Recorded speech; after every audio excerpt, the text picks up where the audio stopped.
வணக்கம் என் பேர் முத்துஜி பிக்சலிசமோட இன்னொரு வீடியோவுக்கு உங்களை வரவேற்கிறேன். இன்னைக்கு OnePlus 11R ஒரு அன்பாக்சிங் பார்க்கலாம். இந்த ஃபோன் வந்து ஒரு ஹாட் சேலில் வந்து பர்ச்சேஸ் பண்ண ஒரு ஃபோன். நம்ம மேலே வந்து நமக்கு ஃப்ளிப்கார்ட் அண்ட் அமேசானில் நல்ல டீல்ஸ் போட்டிருந்தாங்க. இது வந்து ஒரு பெஸ்ட் டீலாகவே இருந்தது. ஸோ வந்து என்னோடய ஃபேமிலி மெம்பர்ஸ்க்கும் நான் இது சஜஸ்ட் பண்ணியிருந்தேன். கொஞ்சம் லேட்டான ஒரு வீடியோ தான், பட் பார்க்கலாம். இந்த வீடியோவில் வந்து இதோட ஒரு அன்பாக்சிங் அண்ட் ஃபர்ஸ்ட் இம்ப்ரெஷன்ஸ் மாதிரி பார்க்கலாம். டைம் வேஸ்ட் பண்ண வேண்டாம், வீடியோக்குள்ள போகலாம் வாங்க.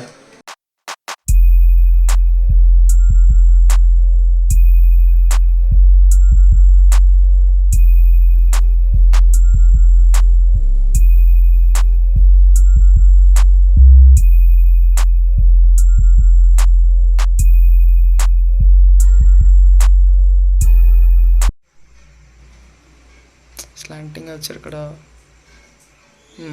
இப்படியே வை, அப்படியே வை.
ஃபர்ஸ்ட் இந்த ஃபோனோட பில்ட் குவாலிட்டிலேருந்து ஸ்டார்ட் பண்ணலாம்.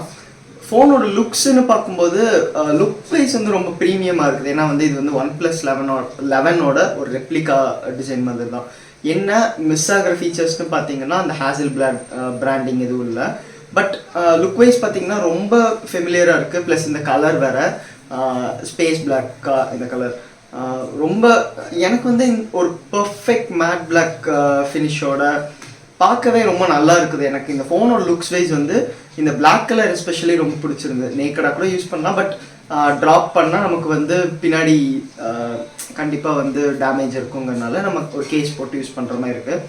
அண்ட் ஃபோனோட சைஸ் வந்து நல்லா பெரிய சைஸ் ஃபோன் தான் இது. இது வந்து காம்பேக்ட்லாம் இல்லை. 6.74 inches நல்லா டாலான ஃபோன் வேறு. அதாவது 20:9 ஆஸ்பெக்ட் ரேஷியோ நம்ம OnePlus 70லலாம் பார்த்துருப்போம். அந்த மாதிரின்னு டாலான ஃபோன். பட் வந்து பட்டன் பிளேஸ்மெண்ட்ஸ் நல்லா இருக்குது. கை கடக்கமாகவே கொடுத்துருக்குறாங்க. அலர்ட் ஸ்லைட்டர் ஓரளவுக்கு ரீச்சபிளாக இருக்குது. அண்ட் அலர்ட் ஸ்லைட்டர்லாம் கொடுத்தது நல்ல விஷயம். அண்ட் மற்றபடி பார்த்தீங்கன்னா இந்த ஃபோனோட பில்ட் குவாலிட்டியில் நான் பெரிய குறை சொல்ல மாட்டேன்.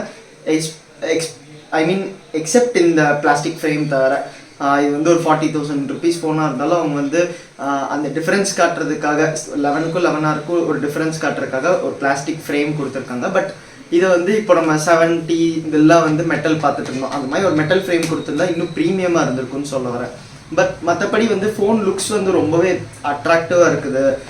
எஸ்பெஷலி இந்த மேட் பிளாக் கலர். அண்ட் அந்த கேமரா மாடல் வந்து அப்படியே வந்து அந்த ரெயில்ஸோட சீம்லெஸ்ஸாக வந்து அப்படியே வந்து மெல்ட் ஆகி கர்வ் ஆகுறது, இதெல்லாம் வந்து பார்க்க நல்லா இருக்குது. இது வந்து நம்ம அந்த சாம்சங் S21 சீரீஸ்லேருந்து பார்த்துட்ருக்கோம். பட் 11ல் கொண்டு வந்தாங்க அவங்க. ஆக்சுவலி 10 ப்ரோலே கொண்டு வந்தாங்க. பட் 11ல் அது டிசைன் நல்லா இருந்தது. 11Rல அதே டிசைன் நல்லா இருக்குது. மற்றபடி பார்த்தீங்கன்னா இந்த டிசைனில் வந்து நான் எதுவும் பெரிய குறை சொல்ல மாட்டேன், எக்ஸப்ட் இந்த பிளாஸ்டிக் ஃப்ரேம் தவிர. அண்ட் நம்ம வந்து டிஸ்பிளே பற்றி பார்க்கும்போது டிஸ்பிளே பார்த்தீங்கன்னா நான் அப்போயே சொன்னேன், அதே ஒரு நல்ல 6.74 inches நல்ல பெரிய டிஸ்பிளே. அண்ட் இதோட ரெசல்யூஷன் பார்த்தீங்கன்னா வந்து குவாட் ஹெச்டின்னு சொல்ல மாட்டேன், பட் ஃபுல் ஹெச்டி விட ரெசல்யூஷன் அதிகம். ஒரு 1.5K மாதிரி 450 pixels per inch இருக்குது. ஸோ வந்து ஆல்மோஸ்ட் சிமிலர் டு ஒரு ஐஃபோன் டிஸ்பிளேயோட பிக்சல்ஸ் பெர் இன்ச்சோட மேட்ச் பண்ணுது. அண்ட் நல்ல பெரிய சைஸ் டிஸ்பிளே வேறு, சூப்பர் AMOLED. அவங்க வந்து ஒன் ப்ளஸ் வந்து அதுக்கு ஃப்ளூயிட் AMOLEDனு சொல்லுவாங்க. 120 Hz டிஸ்பிளே குவாலிட்டி வைஸ் வந்து நல்லாவே இருக்குது. AMOLEDங்கிறனால அந்த பிளாக்ஸ்லாம் வந்து நல்லா டார்க்காகவே தெரியுது. கலர்ஸும் நல்லா இருக்குது, வியூவிங் ஆங்கிள்ஸும் நல்லா இருக்குது. அண்ட் வந்து HDR சப்போர்ட்டும் கொடுத்துருக்குறாங்க. ஸோ வந்து HDR கான்டென்ட் நீங்கள் வந்து OTT பிளாட்ஃபார்ம்ஸில் ஸ்ட்ரீம் பண்ணுறீங்கன்னா, HDR கான்டென்ட் சப்போர்ட் பண்ணுதுன்னா நீங்கள் வந்து பார்க்கலாம். அண்ட் எனக்கு வந்து எக்ஸாக்ட் பிரைட்னஸ் ஸ்பெக் தெரில, பட் வந்து நல்லாவே பிரைட்டாக இருக்குது. அவுட்டோர்ஸ்லேயும் நீங்கள் ஓரளவுக்கு நல்லாவே டிம்மும் ஆகுது. ரொம்ப டிம் ஆகுதுன்னு சொல்ல மாட்டேன், பட் ஓரளவுக்கு நல்லாவே டிம் ஆகுது.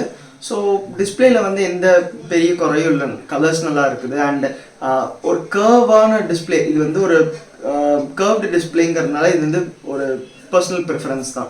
எனக்கு வந்து பர்சனலி கர்வ் டிஸ்பிளே ஃபோன் வந்து ரொம்ப பிடிக்கும். பட் சில பேருக்கு வந்து ரிஃப்ளெக்ஷன்ஸ்னால வந்து அவங்க வந்து அதை ப்ரிஃபர் பண்ண மாட்டாங்க. அதனால் வந்து இந்த சாய்ஸ் வந்து உங்களோட தான். மேபி நீங்கள் வந்து இது வந்து 11லேருந்தே ஐ மீன் 8 Proலேருந்தே நம்ம பார்த்துட்ருக்கோம். ஸோ வந்து இது வந்து உங்களுக்கு ஓகே அப்படிங்கிற மாதிரி இருந்தால் இந்த கர்வ் டிஸ்பிளே பார்க்கலாம். பட் கர்வ் டிஸ்பிளே இருக்கிறதுனால ஃபோன் இன்னும் கொஞ்சம் ஸ்லிம்மாகவே தெரிகிற மாதிரி இருக்குது. அண்ட் வந்து நீங்கள் ஜெஸ்டர்ஸ்லாம் யூஸ் பண்ணும்போது ஆப்வியஸ்லி அந்த ஸ்மூத்தான ஒரு நேச்சுரல் ஃபீல் கிடைக்கும். பட் உங்களுக்கு வந்து சில பேருக்கு அது பிடிக்காது ரிஃப்ளெக்ஷன்ஸ்னால. பட் இது ஒரு பர்சனல் ப்ரிஃபரன்ஸ். நீங்கள் என்ன ப்ரிஃபர் பண்ணுவீங்க? நான் வந்து எனக்கு curve display is perfectly fine with me. என்ன ஒரே ஒரு பிரச்சனை என்னென்னா, இதுக்கு வந்து டெம்பர்ட் கிளாஸ் மாதிரி கிடைக்கிறது கஷ்டம். நம்ம வந்து சில இடங்களில் கிடைக்கும், பட் வந்து அதையும் வந்து மோஸ்ட்லி என்ன சொல்கிறாங்கன்னா, டக்குன்னு வந்து வெளியில் வந்துடும், இல்லைன்னா டிஸ்பிளே ஒரு ஃபோனோட டிஸ்பிளேக்கு வந்து எங்கேயாவது போடுறோன்னா இம்பேக்ட் வரும் அப்படி இப்படிங்கிறாங்க. ஸோ ஒரு ஸ்க்ராட்ச் கார்டு மாதிரி தான் போடுற மாதிரி இருக்குது. இதை பற்றி என்ன நினைக்கிறீங்க? கீழே கமெண்ட்ஸில் சொல்லுங்கள். ஓவராலாக டிஸ்பிளே குவாலிட்டின்னு பார்க்கும்போது நல்லாவே இருக்குது. ஒரு 40,000 rupees ஃபோனுக்கு எவ்வளோ ஜஸ்டிஃபை பண்ண முடியுமோ நல்லா பண்ணியிருக்கிறாங்க. அடுத்து ஸ்ட்ரெயிட்டாக இந்த ஃபோனோட பர்ஃபார்மன்ஸ்குள்ளே போயிடலாம். இந்த ஃபோன் வந்து மோஸ்ட்லி வந்து அந்த டைமில் கன்சிடர் பண்ணது, அதாவது இது வந்து ரொம்ப பழைய ஃபோன்லாம் இல்லை, லாஸ்ட் ஜென் மொபைல். ரொம்ப அந்த டைமில் வந்து கன்சிடர் பண்ணதுக்கான காரணம் என்னென்னா, OnePlus 11 வந்து ஒரு 65,000 கிட்ட லான்ச் ஆச்சு. ஸோ வந்து ஒரு OnePlus ஃபோன் வந்து அது ஒரு ஃப்ளாக்ஷிப் ப்ரைஸ் தான். ஸோ வந்து அந்த ஃப்ளாக்ஷிப் ப்ரைஸ் வந்து அவ்வளோ கட்ட முடியலங்கும்போது எப்போவுமே OnePlus வந்து ஒரு சீப்பர் ஆப்ஷனோட சேர்த்து தான் லான்ச் பண்ணுவாங்க. அந்த சீப்பர் ஆப்ஷன் தான் இந்த 11R. ஸோ வந்து இதில் பர்ஃபார்மன்ஸ்க்கு வந்து அப்போது அந்த வருஷத்துக்கு முன்னாடி உள்ள 8+ Gen 1 கொடுத்துருந்தாங்க. ஸோ வந்து அது லான்ச் ஆகி ஒரு 6 மாதத்துக்கு அப்புறம் தான் இந்த OnePlus 11 லான்ச் ஆச்சு. நல்ல சாலிடான ஒரு சிப்செட் தான், ஃப்ளாக்ஷிப் ப்ராசஸர். ஸோ வந்து Qualcomm ஃப்ளாக்ஷிப் ப்ராசஸர் பற்றி நம்ம சொல்லணும்னு அவசியமே இல்லை. அவங்க போன வருஷம் அந்த ப்ராசஸரை யூஸ் பண்ணி அதுக்கப்புறம் இந்த ஃபோனில் மறுபடியும் தூக்கி போட்டு ஆப்டிமைஸ் பண்ணி கொடுத்துருக்கறதுனால ஃபோனோட ப்ராசஸிங்கில் வந்து எந்த பிரச்சனையும் இல்லை. ஆப்வியஸ்லி இப்போ வந்து 8 Gen 3 வரைக்கும் வந்துருச்சு. 8s Gen 3 வந்திருக்குன்னு நினைக்கிறேன் லேட்டஸ்ட்டாக. இப்போ வந்து 12Rல 8 Gen 2 இருக்குது, 12 8 Gen 3 இருக்குது. Okay fine.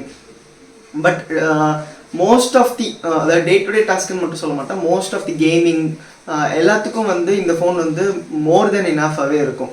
ஸோ வந்து இது வந்து ஒரு ஃபியூச்சர் ப்ரூஃபிங் ஃபோன் மாதிரி தான்.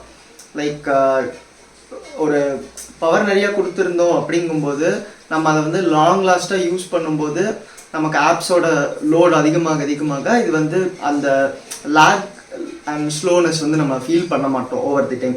ஸோ பர்ஃபார்மன்ஸ்க்கு வந்து எந்த பிரச்சனையும் நான் இப்போ வரைக்கும் பார்க்கல. அண்ட் 120 Hz புஷ் பண்ணுறதுலாம் வந்து ரொம்பவே ஸ்மூத்தாக புஷ் பண்ணுது, எந்த பிரச்சனையும் இல்லை. கேமிங்கும் வந்து விளையாண்டு பார்த்துருக்கோம், எந்த பிரச்சனையும் இல்லை. ஹீட் ஆகுதான்னு கேட்டிங்கன்னா ஓரளவுக்கு ஹீட் ஆகுது. இப்போ வந்து நம்ம ரீசெண்டாகவே பார்த்துட்டு இருக்கோம், OnePlusல வந்து அந்த ஸ்டெபிலிட்டி ஸ்கோர்ஸ் வந்து ஸ்ட்ரெஸ் டெஸ்ட்லாம் பண்ணும்போது அவ்வளோ ஸ்டெடியாக இருக்கிறது இல்லை அப்படிங்கிறது. ஸோ வந்து அதுக்கு இன்னும் கொஞ்சம் அவங்க ஆப்டிமைஸ் பண்ணி கொடுத்தாங்கன்னா நல்லாயிருக்கும். பட் ஓவராலாக பர்ஃபார்மன்ஸ்க்குன்னு பார்க்கும்போது ரொம்ப பெரிய இஷ்யூஸுங்கிற மாதிரி இல்லை. இந்த ஸ்டெபிலிட்டி இஷ்யூ மட்டும்தான். நம்ம ரொம்ப கேம் ஆடும்போது ஃப்ரேம்ஸ் கொஞ்சம் அப்பப்போ வந்து ட்ராப் ஆகிறத நம்மளால் நோட்டீஸ் பண்ண முடியும். பட் அது வந்து கேம் பிளே அஃபெக்ட் பண்ணுற அளவுக்கு இல்லை அப்படிங்கிறத சொல்லணும். ஸோ ஓவராலாக பார்த்தீங்கன்னா பர்ஃபார்மன்ஸ் நல்லா இருக்குது இந்த ஃபோனில். அண்ட் இந்த ஃபோன் வந்து 5G வேறு. ஸோ வந்து அண்ட் 5G பற்றி பேசணுங்கும்போது நான் பர்சனலாக என்ன நோட்டீஸ் பண்ணியிருந்தேன்னா ஒரு மிட் ரேஞ்ச் ப்ராசஸரோட ஃப்ளாக்ஷிப் ப்ராசஸர் இருக்கிற ஃபோன்ஸில் வந்து 5G இன்னும் பெட்டராக வந்து நம்மளால் ஒர்க் பண்ண முடியுது. ஸோ இந்த ஃபோன்லேயும் 5G வந்து யூஸ் பண்ண ஏரியாஸில் வந்து நல்லாவே ஃபாஸ்ட்டாக இருந்தது. அந்த ஃபோனோட ப்ராசஸருக்கு தான் நம்ம வந்து ஒரு தேங்க்ஸ் சொல்கிறோம். ஏன்னா அதோட மாடர்ன்ஸ்னால தான் வந்து நம்மளால் நல்லா 5G யூஸ் பண்ண முடியுதுங்கிற மாதிரி. பட் ஓவராலாக இதெல்லாம் விட்டுட்டு பார்க்கும்போது இந்த ஃபோனோட பர்ஃபார்மன்ஸ் வந்து இவ்வளோ பெரிய ஒரு டிஸ்பிளேயில் இவ்வளோ பிக்சல்ஸ் புஷ் பண்ணணும், இவ்வளோ ஃப்ரேம்ஸ் புஷ் பண்ணணும் அப்படிங்கும்போது பெருசாக, அதாவது ஐ மீன் எந்த இடத்துலையும் வந்து ஹிக்கப்ஸ் இல்லாமல் வந்து எல்லாத்தையும் ஸ்மூத்தாக ஹேண்டில் பண்ணுது. So 8+ Gen 1 obviously flagship processor. இப்பயும் நீங்கள் வந்து இதை வந்து ஒரு கேமிங் ஃபோன் மாதிரி கூட கன்சிடர் பண்ணலாம். கேமிங் இந்த மாதிரி விஷயங்களுக்கு வந்து இந்த ப்ராசஸரால் வந்து பண்ண முடியாத வேலை எதுவும் இல்லை. இது வந்து ஒரு 8GB ரேம் வேரியண்ட். நமக்கு வந்து 16GB ரேமும் கொடுத்துருந்தாங்க. பட் ஆண்ட்ராய்டில் பார்க்கும்போது 8GBங்கிறது வந்து மோர் தென் சஃபிஷியன்ட்டுங்கிற மாதிரி தான் சொல்லணும். ப்ளஸ் ரேம் எக்ஸ்டென்ஷனும் அவங்களே வந்து ராம்லேருந்து எடுத்துக்கிற மாதிரி கொடுத்துருக்காங்க. 128GB storage. நீங்கள் ஸ்டோரேஜ் மட்டும் கொஞ்சம் பார்த்துக்கிற மாதிரி இருக்கும். மேபி 256 உங்களுக்கு தேவைப்படுதுன்னா நீங்கள் அப்கிரேட் பண்ணிக்கலாம். அதுக்கேற்ற மாதிரி உங்களுக்கு ப்ரைஸும் கொஞ்சம் இன்க்ரீஸ் ஆகும். அது மட்டும் ஆட் பண்ணணும்னு நினச்சேன். ஸோ இந்த ரேம் அண்ட் ப்ராசஸருக்கு வந்து ஏற்ற மாதிரி ஓரளவுக்கு நல்லாவே ஆப்டிமைஸ் பண்ணியிருக்காங்க. பர்ஃபார்மன்ஸ் வந்து நல்லாவே இருக்குது. ரேம் மேனேஜ்மெண்ட்டும் நல்லாவே இருக்குது. நான் இங்கேயும் வந்து பெருசாக ரேம் மேனேஜ்மெண்ட் இஷ்யூஸ் மாதிரி எதுவும் பார்த்த மாதிரி தெரியல. ஸோ வந்து ஓவராலாக பர்ஃபார்மன்ஸுங்கிறது நல்லா இருக்குது. அடுத்து இந்த வட்டத்தை பற்றி பேசலாம். ஆல்ரைட், இந்த வீடியோ வந்து இப்போ நான் எடிட் பண்ணும்போது இந்த வீடியோ எடுத்துகிட்ருக்கேன். லாஸ்ட்டாக ஷூட் பண்ண 2 கிளிப்ஸ் வந்து கரெக்டாக இருக்குது. ஸோ எதுவுமே பண்ண முடியல. இப்போ வந்து நம்ம கேமரா பற்றி பார்க்கலாம். கேமராஸ் பார்த்திங்கன்னா அவங்க வந்து ஒரு ட்ரிபிள் கேமரா கொடுத்துருக்காங்க. இதில் வந்து அந்த கேமரா ரிங் அதை பற்றிலாம் நான் முன்னாடியே பேசியிருப்பேன். பட் ஹேசல்பிளட் கொலாபரேஷன் இல்லாமல் ஒரு OnePlus ஃபோன் அப்படிங்கிற மாதிரி சொல்லலாம். மற்றபடி பார்த்திங்கன்னா கேமரா சாம்பிள்ஸ் நான் காட்டுறேன். ஒரு 2-3 கேமரா ஷார்ட்ஸ் எடுத்திருக்கேன். கேமரா சாம்பிள்ஸ் பாருங்கள். அண்ட் வீடியோ பார்த்திங்கன்னா இந்த கிளிப்லாம் தவிர மற்றபடி இதுக்கு முன்னாடி எடுத்த எல்லா கிளிப்ஸுமே வந்து OnePlus 11Rல எடுத்தது தான். ஸோ வீடியோ குவாலிட்டி எப்படி இருக்குன்னு சொல்லுங்கள். கேமரா ஷார்ட்ஸ் நான் இப்போ காட்டுறேன் பாருங்கள். எனக்கு ஃபஸ்ட் இம்ப்ரெஷன்ஸ் பொறுத்த வரைக்கும் டீசெண்டான இமேஜஸ் மாதிரி தான் தெரியுது. அந்த ப்ரைமரி கேமரா நல்லா இருக்குது. மற்ற எல்லாமே கொஞ்சம் டீசெண்டாக இருக்கிற மாதிரி இருக்குது. ஃபுல் ரிவ்யூவில் நம்ம இன்னும் கொஞ்சம் பார்க்கலாம். அண்ட் ரொம்ப பர்ஃபெக்ட்னு சொல்ல மாட்டேன், பட் ஓகே, குட் லைட்டிங்கில் நல்லா இருக்குது. பட் இருந்தாலும் அந்த டீட்டெயில் கம்மியாக இருக்கிறது ஓரளவுக்கு என்னால் நோட்டீஸ் பண்ண முடியுது. எக்ஸ்ட்ராஸ்னு பார்த்தீங்கன்னா வேறு இந்த ஃபோனில் வந்து டால்பி அட்மாஸ் ஸ்பீக்கர் இருந்தது, ஸ்டெரியோ ஸ்பீக்கர்ஸ் நல்லா இருந்தது. அண்ட் மற்றபடி பார்த்திங்கன்னா பேட்ரி பார்த்திங்கன்னா 5000 mAh, நல்ல ஒரு பீஃபியான ஒரு 100 வாட் சார்ஜர் கொடுத்துருந்தாங்க. அந்த 100 வாட்ஸில் நீங்கள் ப்ளக் பண்ணிங்கன்னா ஒரு 25 to 30 மினிட்ஸ்லேயே சார்ஜ் ஆகிடும்னு நினைக்கிறேன். இந்த மாதிரி விஷயங்கள்லாம் இருக்குது. ஸோ ஓவராலாக நான் வந்து அதில் நிறைய சொல்லியிருப்பேன். பட் இப்போது ஒரு ஷார்ட்டான ஒரு கிளிப்பாக தான் எடுக்கிறேன் இதை. மற்றபடி பார்த்திங்கன்னா வந்து எக்ஸ்ட்ராஸ்னு பார்த்திங்கன்னா இன்டிஸ்பிளே ஃபிங்கர் பிரிண்ட் சென்சார் நல்லா இருந்தது. ஹாப்டிக்ஸ் ரொம்ப நல்லா இருந்தது. அண்ட் ஆண்ட்ராய்ட் 14 வந்து நாங்கள் பாக்ஸ்லேருந்து இது பண்ணும்போது கொடுத்துருந்தாங்க. ஸோ ஓவராலாக பார்த்திங்கன்னா இந்த மாதிரி நிறைய விஷயங்கள் OnePlusல இருந்தது. கலர் OS நீங்கள் எக்ஸ்பீரியன்ஸ் பண்ணி பார்க்கணுங்கிற மாதிரி தான் நான் முன்னாடியே சொல்லியிருந்தேன் அந்த கரப்டட் வீடியோவில். இப்போ வந்து கண்டிப்பாக அந்த ஃபுட்டேஜ் எடுக்க முடியாது. ஸோ நான் ஒரு இதாக சொல்கிறேன், ஆக்சிஜன் OSங்கிறது ரொம்ப க்ளீனாக இருக்கிற மாதிரி இல்லை, கலர் OSோட அதே இது தான். ஸோ நீங்கள் யூஸ் பண்ணி பாருங்கள். அண்ட் ப்ரைஸிங் பற்றி பார்க்கும்போது இதோட ப்ரைஸிங் வந்து எங்களுக்கு கிடைச்சது வந்து 27,000க்கு. என்னோடய ஃபேமிலி மெம்பர்ஸ்க்கெலாம் சஜஸ்ட் பண்ணியிருந்தேன். ஸோ இவ்வளோ ஒரு நல்ல ப்ரைஸிங்கில் கிடச்சிது அப்படிங்கிறனால ப்ரைஸ் டு பர்ஃபார்மன்ஸ் ரேஷியோ வந்து ரொம்ப ஜாஸ்தியாக இருக்குது. அதனால தான் வந்து இந்த ஃபோன் வந்து நான் ரொம்ப இன்சிஸ்ட் பண்ணிட்டே இருந்தேன். என்னோடய ஃப்ரெண்ட்ஸ்க்கும் வந்து சஜஸ்ட் பண்ணிட்டு இருந்தேன். இந்த மாதிரிலாம் போயிட்டு இருந்தது. இப்போ வந்து நெக்ஸ்ட்டு ஒரு 2-3 வீடியோ வந்து இந்த ஃபோன் பற்றி தான் நம்ம பார்க்குற மாதிரி இருக்கும்.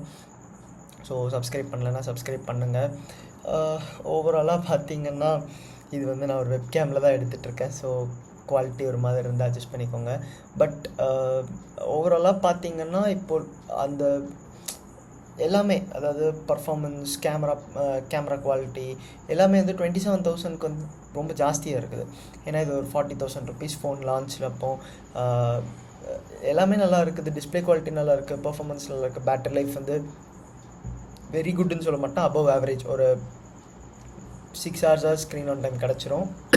மினிமம் 5 hours, நம்ம கொஞ்சம் எக்ஸ்டெண்ட் பண்ணி கொஞ்சம் பார்த்து யூஸ் பண்ணோம்னா 7 hours கூட கிடைக்கிற சான்ஸ் இருக்குது.